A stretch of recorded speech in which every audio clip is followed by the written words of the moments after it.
നമ്മുടെ മലപ്പുറം ജില്ലയിലെ തിരുനാവായയിലെ ചോറും മീനും എന്ന് പറയുന്ന ഹോട്ടൽ, അതിലുണ്ടായ ഒരു സംഘർഷം. ആ സംഘർഷത്തിന്റെ ഭാഗമായിട്ട് ഇപ്പോൾ അതിന്റെ ഓണർ ജനങ്ങളോട് മാപ്പ് പറയുന്നു എന്ന് പറഞ്ഞിട്ടൊരു പോസ്റ്റർ കണ്ടു. ഞാൻ മനസ്സിലാക്കിയത് ഈ ഒരു അടി അത് നടക്കാനുള്ള മെയിൻ കാരണം ഈ മാനേജ്മെന്റാണ്, അല്ലെങ്കിൽ ഇതിന്റെ ആളുകൾ തന്നെയാണ്. കസ്റ്റമർ പലവിധമാണ്, പലതരത്തിലുള്ള ആളുകളുണ്ടാവും. ഇവരെ ഹാൻഡിൽ ചെയ്യാൻ കഴിവില്ല എങ്കിൽ നിങ്ങൾ പരാജയമാണ്.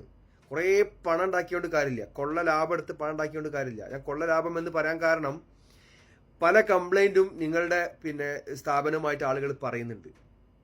ഒരു മാന്തളിനായാലും ശരി, ഒരു മീനിന്റെ ഒക്കെ റേറ്റ് 7 സ്റ്റാർ ഹോട്ടലിനേക്കാൾ കൂടുതൽ നിങ്ങൾ പ്രൈസ് ഇട്ടിട്ടാണ് അവിടെ കച്ചവടം നടത്തുന്നത്.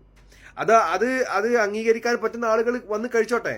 പക്ഷെ പല ആളുകളും വന്ന് പെട്ടിട്ട്, റേറ്റ് അറിയാതെ വന്ന് പെട്ടിട്ട് ഭക്ഷണം ഓർഡർ ചെയ്തിട്ട് പിന്നീട് ഒരു പ്രശ്നം ഉണ്ടാക്കണ്ടല്ലോ എന്ന് കരുതി ഇറങ്ങിപ്പോകുന്ന ഒരുപാട് ആളുകളുണ്ട്.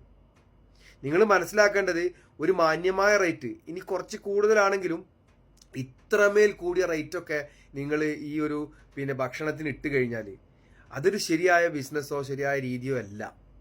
ഇനി നിങ്ങളത് ചെയ്തു, അത് ചെയ്തിട്ട് നിങ്ങളൊരു കസ്റ്റമർ നിങ്ങളോട് ഇടഞ്ഞു നിന്നാൽ, ആ ഇടയുന്ന കസ്റ്റമറെ നിങ്ങൾ തല്ലി തോൽപ്പിക്കാൻ നിന്നാൽ അതൊരു ശരിയായ ബിസിനസ് തന്ത്രമല്ല.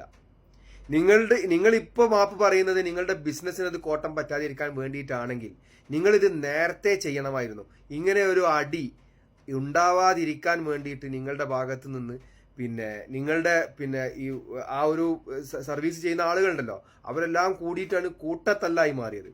അവരെയൊക്കെ നിങ്ങൾ നിയന്ത്രിച്ചിട്ട് 100, 200, 500 പോയാലും ശരി, ആ കസ്റ്റമറെ നിങ്ങൾ മാന്യമായി അവരോട് പെരുമാറണമായിരുന്നു. എന്തായാലും നിങ്ങളുടെ കയ്യിലാണ് 100% തെറ്റ് എന്നാണ് ഞാൻ മനസ്സിലാക്കുന്നത്.